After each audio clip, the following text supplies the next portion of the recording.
والتين والزيتون وطور سينين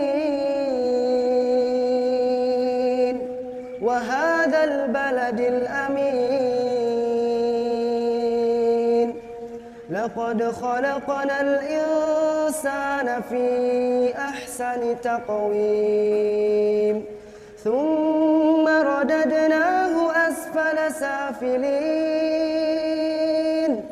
إلا الذين آمنوا وعملوا الصالحات فلهم أجر غير ممنون فما يكذبك بعد بالدين أليس الله بأحكم الحاكمين